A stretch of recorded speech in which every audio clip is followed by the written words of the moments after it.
recording. So please start with your name first and your place where you are now. Okay. My name's Leonie McCarthy, and at the moment I'm in my son's bedroom in a place called Oundle, which is in the east of England. Home working. I normally work in Peterborough, which is a city near to here. And East London, East England, you said. So So people might know of Cambridgeshire, with Cambridge University. It's just in that part. So it's a city. Peterborough is a city. Oundle is a small village in Northamptonshire, just outside. Okay, and you said home working. Yeah, my job is, I've got a very privileged job. My job is to be I am the chief executive of an umbrella voluntary organisation. So basically, happened years ago was 40 years ago, a lot of voluntary organisations got together when they first got set up and formed a council, and they wanted that council to be the voice of the voluntary sector, to help new voluntary organisations get established, get funding, make sure they've got the governance in place. And they formed a council, and that has existed for the last 40 years to represent and to assist, basically to help create the ground for new voluntary organisations and existing voluntary organisations to flourish. And that is my role now as the chief exec of that Peterborough Council for Voluntary Organisations. And that's what I do really, is we run lots of projects to try and support the communities in Peterborough, most of whom are the more marginalised or left behind, seldom heard groups. So we get a lot of diverse communities from minority ethnic backgrounds, older people, young people, people in need of care. So we even have people that want to look out for donkeys. So it can be anything that people want to do that's of social value to the city, we support. I will, of course, as we said before the recording, I will ask you more about it in a minute or so. But let's first start with you as a person. So how would you describe yourself as a human being? Okay. So as a human being, I think the person I would have described years ago might be different today, but I'm still a work in process. So if people were going to describe me, I think these are the things that they would probably say. I care a lot about injustice, and it's been a lifelong need of mine to try and make the world a better place, to try and get people to love each other rather than hate. I think I have an energy that inside me that drives to try and make that happen. So people who know me say that I'm energetic and committed and quite dynamic around that. I think underneath that, though, is somebody who is probably struggles a bit with loneliness, definitely sense of low self-worth, and somebody once described me as that I found it uncomfortable being on the pedestal, and I think that would be a really good description. But I have this inner hope and belief that the world can be a place where we care for each other, and once people understand what the barriers are that's stopping that form of contact, and I drive my family, my friends, my work colleagues, and anybody who comes into contact with me insane discussing it. So yeah, I guess that's how I would describe myself. And you think that something from your past, your childhood, or maybe some other circumstances shaped you? Of course, shaped you in some ways. Yeah, absolutely. So My early years were really, I was really competitive. So I was in the netball team. I was always trying to win, you know, whatever game, whether it's a board game or whatever, real need to compete. I was, all my life has been very political. It's only really in the last year that I've stepped back from politics, but always had a very strong belief in people's rights. So as a child growing up, I definitely had needs to, I had needs to be liked and to try and be better than I was. Over the course of my my life, in my early years, I guess from the age of about 18, I drank quite heavily because I drank socially, and then when I had children and my partner left, I drank all the time and ended up in rehab for alcoholism in about 2009. All of that ended up with me going into psychotherapy, and I happened upon a Gestalt psychotherapist. You know, just they say it's by chance, but I believe it's by magic. And I remember my first meeting with her. She said to me, "So tell me about your childhood." And I said, "I had the most amazing childhood anybody could have. Nobody was ever loved more than I was." And I really believe that. And I mean, this was I was probably about 34, 35. But of course, when we explored, I discovered a lot more, and a lot more came back. So my father was an alcoholic, and I know from history information that I've received from the family that he, as a young child, watched his father beat his bird-like mother. So he was a witness to a lot of domestic violence. And I imagine that the alcoholism came out of that childhood experience. My mother told me, she died a few years ago, and she told me just a couple of years before her death that she'd been sexually abused by her father until she was tall enough to lock the bathroom door, was the expression that she used. And I guess I've tried to make sense of what that may have meant as a child. And I have a sister growing up in an environment where somebody once described it to me as living in a cage with a wild animal, in terms of my father, who was very aggressive because he was full of fear and pain. And I think it's more like living in a cage with a wounded wild animal in some ways. And of course, what I've learned is that when one suffers, the thing that they need more than anything is comfort and affection and touch and physical connection. And sadly, because of my mother's experience, I believe, in her childhood, she struggled to make that sort of contact, that sort of nourishing contact with her children growing up. And what I learned from Gestalt is that at that young age, I learned adjustments to cope with, to survive in that environment. And the two adjustments I learned out of awareness or unconsciously, depending how you read it, was for sure, it was that whenever I did something really good, I got involved in theatre shows, so I was on the stage, and whenever I was performing in some way well, I felt that my father saw me, you know, that he really saw me. I felt seen. And I learned that, well, I guess I'm only learning now about physical touch with my children. But I think I had a something inside that told me that if I could be better than I was, I would be loved and I'd feel I belonged.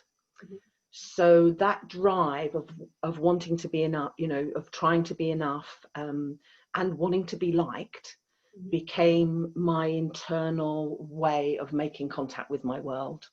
And in many ways, some of the trauma from my childhood is embodied, and I still do that. You know, I've just come back from a breast screening, and I found myself talking to the woman that was doing the breast screening about Gestalt. You know, I can't leave it alone, and so that's a struggle for me still, but it's one that I'm trying to bring forward my awareness. So what's happened in my life is that, of course, I went into theatre school as soon as I left home, and never felt that I was Meryl Streep, so I gave that up. And the next job I took was working with people who were in extreme poverty in North London, where there had been riots from people involved in the Black community. And I worked with that community to try and help them into employment and to gain skills. And that was the first job I had helping people. And it ended up some years ago with me working for the British Red Cross with asylum seekers and refugees, then migrant workers. Then I got asked to go around the world and speak about what I'd been doing with that work, which resulted in an MBE, which is an award in the UK for services. And I think the MBE said for services to the local community, but I always felt it should say for trying to rescue myself. Actually, would have probably been a good title for it. But I got the MBE, and everybody said to me, now you never need to worry about being enough because you have a medal that tells you. And of course it just didn't. And actually, 3 months after I was told that I was going to get the MBE, so I got advised in the late December 2009 that I'd been awarded an MBE. I got a letter from the Prime Minister at the time. 3 months later, I was in rehab in Yorkshire for alcoholism. I had just exhausted myself all my life in trying to be what I thought other people wanted me to be, to fit. And when I wasn't doing that, I felt invisible.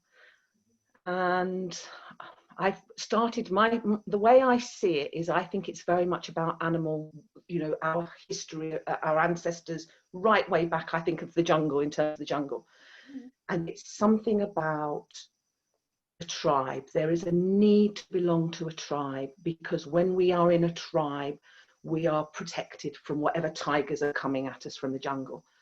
But the minute that we are invisible, or we don't feel we belong to the tribe, for me it feels like death. And I think it is death in a way, because no one can see me, so no one can care for me if the tigers come. And I understand that now, and I recognize that other people, many people, have exactly the same fears that I have about not belonging, about wanting to please. And now when I'm in contact with the sensations where I feel I want to be better than I am, or I've got to please somebody, I notice them. It doesn't always change the way I adjust to my contact, but I am trying to embody the fact that it's the way it is and accept myself. And the other thing that I'm doing is I'm saying to myself, wow, Leonie, thank goodness there was alcohol then, because without it, you may have wanted to kill yourself, And a few years ago, when I packed up the drink, what happened was I started working longer and later. And I didn't realize at the time that what I was doing was I was replacing the alcohol with workaholism. And I got very depressed to the point where I was so exhausted I couldn't understand. I'd had 15 years of therapy, and I was still trying to fit in the world and not achieving it. And I was tired, and I felt that I didn't want to go on anymore. And the amazing thing was that about 3 months before, when I wasn't depressed, I'd got, my therapist had suggested that I approach the Gestalt Centre in London about going on a course. Not because I wanted to be a psychotherapist, but she said I'd meet people that were interested in, how we work. And at the time, I knew I was getting a bit lonely, and I thought, yeah, I could try that. So I put an application in, and I didn't hear anything, and I assumed I hadn't got a place. And then I got just about a week before I got depression, I got a letter from them saying that somebody called Michael Ellis, who was a lead practitioner at the Gestalt Centre, wanted to interview me. And the interview was the day that I was signed off with depression from work, because I was in such a bad way. but there was something inside me that was saying, just get one foot out the bed, get the other foot out the bed, put that bit of, just take each step. And if you get to the point that you don't want to go, you can just get back into bed. I remember getting on the train, sobbing, reading books about other people's experiences, because that had been something that had really helped me in depression, to hear about how other people had struggled and got through it. And I arrived at the Gestalt Centre in London, and I walked in and I sat down, and you know, I was semi-shaking, I think, inside, but exhausted. So there was a part of me that was just tired. And this gentleman, who I now know to be Michael Ellis, came out and took me in the room and sat down. And he said, "Why do you want to do the course?" And I sat up straight and I started giving this long spiel about how I was interested in, and I just suddenly, I had nothing left. And I just looked at him and said, "I'm really sorry, I've been signed off with depression. I know that you will never accept me on the course, knowing that I'm in this place now. I know I need to be strong to be on the course." And he said, "Tell me about it. Tell me about the depression." And I said, "I feel like a kite." Oh, it's going to make me cry. "I feel like a kite in a storm." I said, "I heard that phrase once, and it's like everything on the outside affects me. I just never seem to find any peace. I'm blown about by everything on the outside." And he said, "But a kite has a piece of string, and somebody's holding on." And in that moment, for the first time really in my life, I felt seen. And I thought, it doesn't matter if I don't get on this course. There's something inside me that believes that I can do this journey. And I found out a couple of weeks later I'd been accepted, and I started 2 years ago. And it has been the most phenomenal experience, as you can see, because I still find it emotional now talking about it. And I'm learning to love and accept myself. And what's been incredible, I have 2 children, and one of them I have loved unconditionally since the day they were born. It doesn't matter what they do, how they behave. You know, it wouldn't matter if they committed a crime or in prison. I know my love for them would be the same. My son, my daughter, if she behaves in ways that I'm not happy about, I don't love her. And I've realized through talking to her and working through the process that she's a reflection of me. There's still parts of me that I don't unconditionally love. And so my awareness and growth, this real, what I'm feeling, it's never the last stage, but the next stage has come because of my inability to unconditionally love her. I've now got this awareness. So I believe everything, the need organizes the field. It's just about letting go and allowing. And that's hard when it's embodied, when the trauma's embodied and the feelings are there. But that's and that's kind of where I am today. Yeah. Thank you. I was listening carefully and with emotions inside. It's like, yeah, I just want to respect that with my briefing even, and your briefing, because you said a lot and very important things. Yeah, and I need to breathe probably too. Put my feet on this is my new thing, feet on the floor, feel the ground. I'm similar in that respect, yeah. Yeah, thank you. And when I am in this position of an interviewer, I am always so active and want everybody feels home, you know, and good. And sometimes I forget to breathe. And I could see your shoulders go up now and then, but you didn't fall asleep, so I figured that it couldn't have been that bad. And of course, humour is another deflection of mine. Yeah, cool. Yeah, I love it. Love it. So, if we could continue with what you've already described, I would be interested in what attracted you in Gestalt. You said phenomenal things, and what are those things? That's a brilliant question. So when I remember the first session at the Gestalt Center, when I didn't know anybody, and we walked into the room, and we were asked to find people that we wanted to work with, which to me was hell on earth, because nobody knew me. I hadn't had a chance to perform, to be liked, and I was terrified that I would be the one that wasn't chosen. So all my childhood fears within 5 minutes of entering the room, really. But it wasn't long within those first few weeks that hearing other people's stories really helped me to understand that the lens I was, and I love this expression, the lens I was looking through was my letterbox. And actually the meaning that I was making of how the world saw me was from my experience. And actually there was other ways that I could look at my experience, my past and this present moment.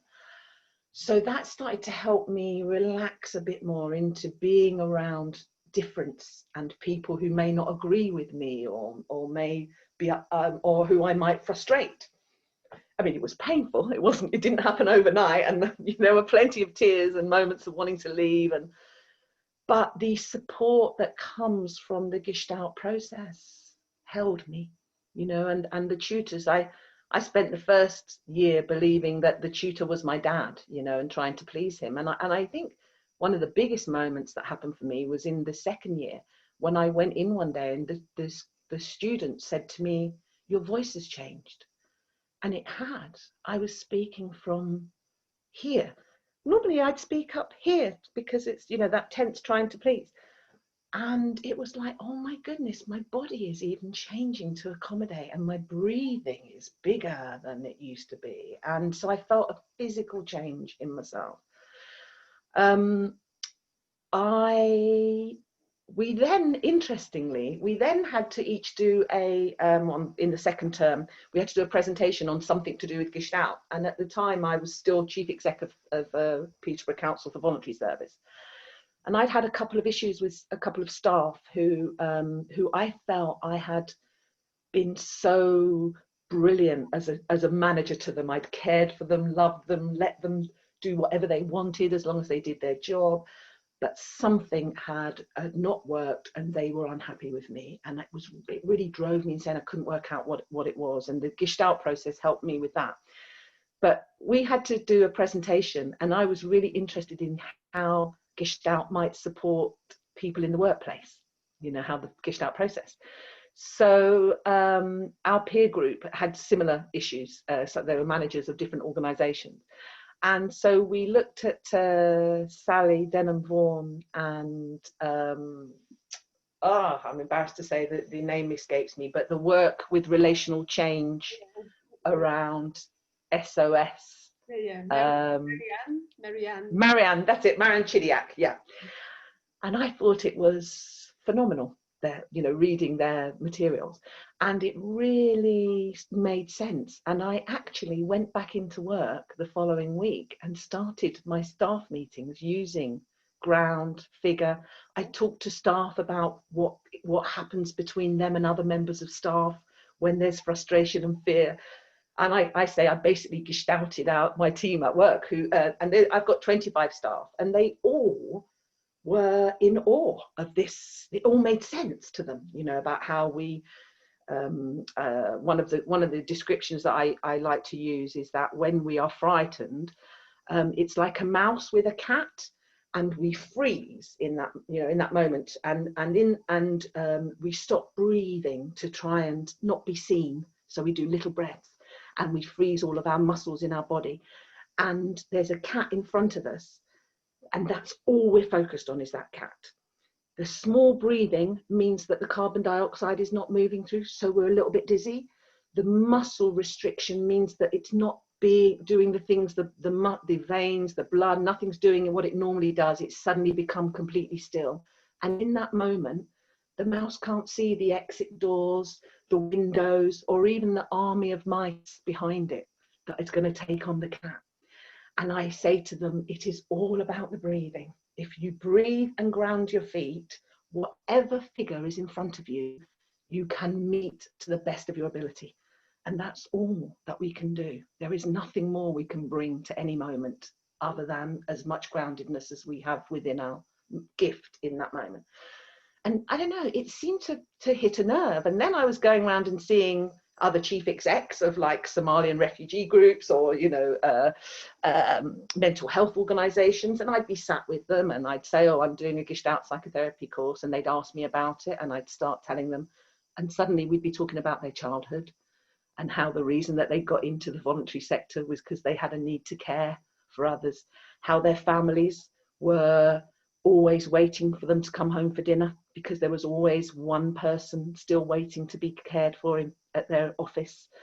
And people started to want to explore their process more and more, which has resulted in me working with Margaret Chapman Clark I was working with Margaret Chapman Clark, who's sadly not involved in the program now, but in the early days, she and I wrote a bid to Gestalt Voices and Relational Change, saying that we would like to bring try a process group in Peterborough with all these people that I know who have never, I would say probably 99% have never been in a counselling room, but who give their lives in service of others, I believe often at the expense of their own needs.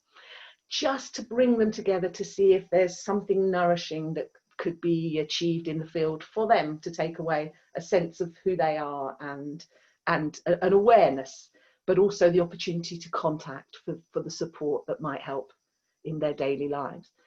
And we won the £500 bid, which enabled us to do some research.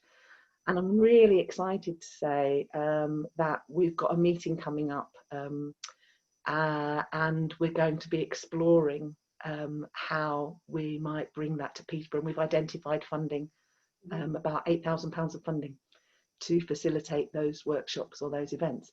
And it may be, you know, we need to think about the trauma, people who might bring up some trauma for people, it might bring discomfort, there might be some conflict between people. And I want to make sure that the ground is as fertile and nourishing as it can be before we bring people into a process group. And it may be that when we explore the possibilities, it's not something we can do. But I feel right now in the world is fragmenting. You're either a mask wearer or a non-mask wearer, a Remainer or a Brexiteer, a Trump or not Trump, Johnson or not Johnson. And I believe that now more than ever, we've got to accept each other's not we've got to, but if we appreciated how unique we are, we will realize that every single person, color, age is unique, and that uniqueness brings a lens to the tribe that nobody else has, that is going to help protect us as a whole, greater than the sum of parts, as they say in Gestalt. And if we don't try something that's about awareness and contact, we are heading for, I believe, the end of the human species. So, yeah.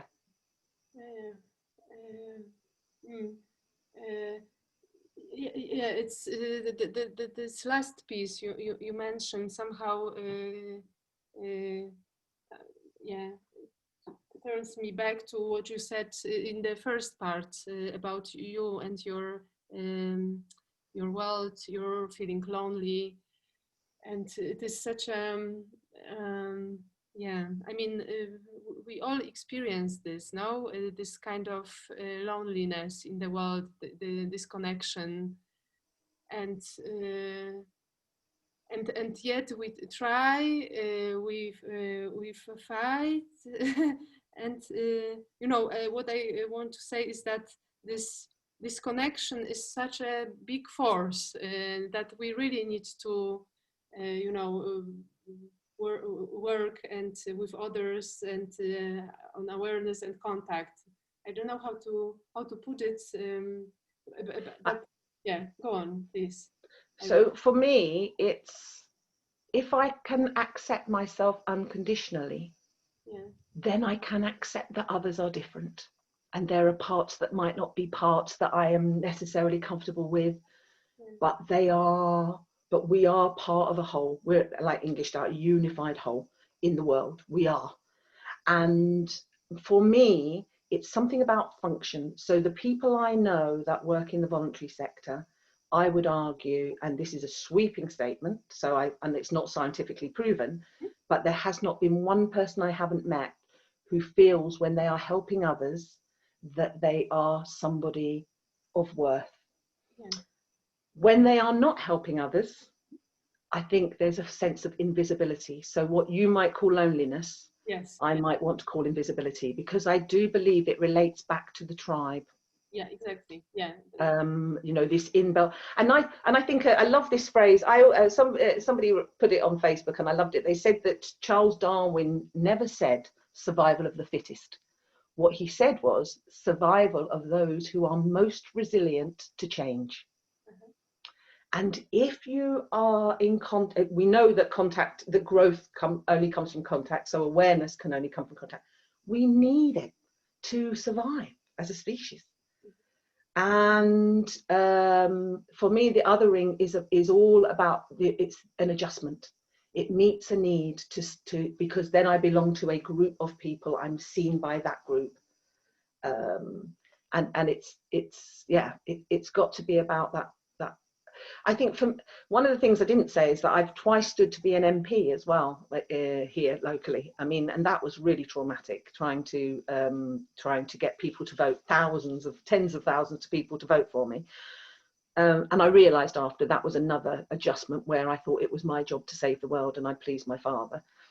But I am in a struggle at the moment where I have the chance to bring the voluntary and community sector of Peterborough to have a voice to challenge some of the injustices that are happening at a local level, especially after COVID, where we came together incredibly and you know, met the need of communities. So we're seen as a really strong, creative, powerful force. But to have a voice and to be able to influence what happens in Peterborough, we need to sit at the table with the powerful people. And they are not that keen.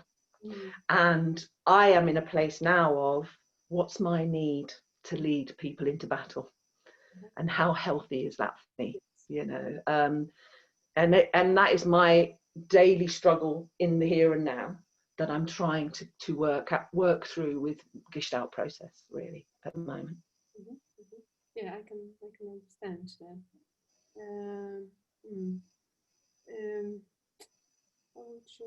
Yeah. I don't know. So this is in terms of, I don't know, your next step, maybe potential step or not, this political involvement, back to it, but from another perspective, I would say, from another position. Yeah. Other lens, as you. Yeah, absolutely. Absolutely. Yeah. But are you considering some other steps to be made? Are you sure you're not a mind reader, or is this the magic of Gestalt? So here's my two roads. One of the first when I was in rehab, I read a book called The Road Less Travelled. I'm not religious, but I found it was really powerful because it was like, oh, it doesn't have to be just one way. And I have two roads at the moment. One is to continue doing what I'm doing and lead the sector, you know, through to the promised land, I guess, in that sense, you know, of what people are entitled to, the chance for them to flourish. Or the other road is to live on a houseboat. I've just got a mooring for a houseboat, and I'm selling my house. And there's this struggle in me, and it's, do I please my father, or do I find peace with myself and really get in contact with the environment and discover the creative side of me that I've never had contact with because I've been so busy trying to save the world. And I feel a bit emotional even just saying that to you, because they are the two. And I suppose what's wonderful is, if you'd have asked me this question a couple of years ago, I'd have said to you, I'm going to do this for the city. You know, there is no other. There is nothing else that should or could be done. But at least I have choices.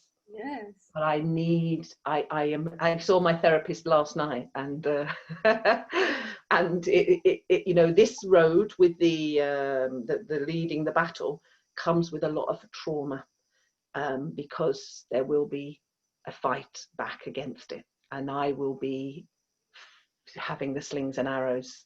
No matter how much I bring people forward, I'm seen as the lead.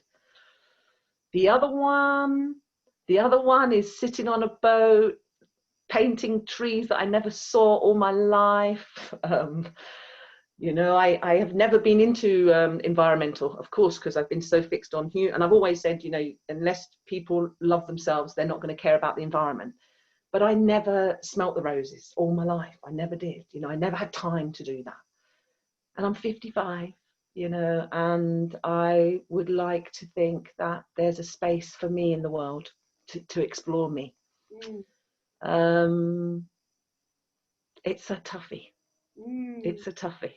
And if any of your viewers want to write in on a postcard, I'd be really grateful for any ideas. A gentleman said to me in the week, I was having a session with somebody, and they said to me in the week, I think if you get the ground right and you get that support around you, and you know you're equal to everybody else, you can take that battle. You know, it's really important that we start to stand up, especially now with what's going on in the world. And I looked at him and I said, you sound just like my father, and I wonder what your need is. You know. And my resonance to it, I mean, kind of, is that I've been interviewing people of different age from, you know, from this widely speaking Gestalt world, and your age is like in the middle. This younger and not from this older. Great. This that's pleasing to hear. Yeah, but what I'm getting at is what I'm hearing from the senior trainers, therapists, people generally, that okay, we are done now. This is your battle. This is your world. Yeah. And so that would be my kind of background. Yes, your contribution, and I appreciate it, because you remind me, of course, that one of the thoughts I had this morning, because it is on my mind a lot at the moment, and I know I put my thoughts in my head, is maybe this Gestalt process group is the seed for people to recognize their own power. Maybe it starts in that room.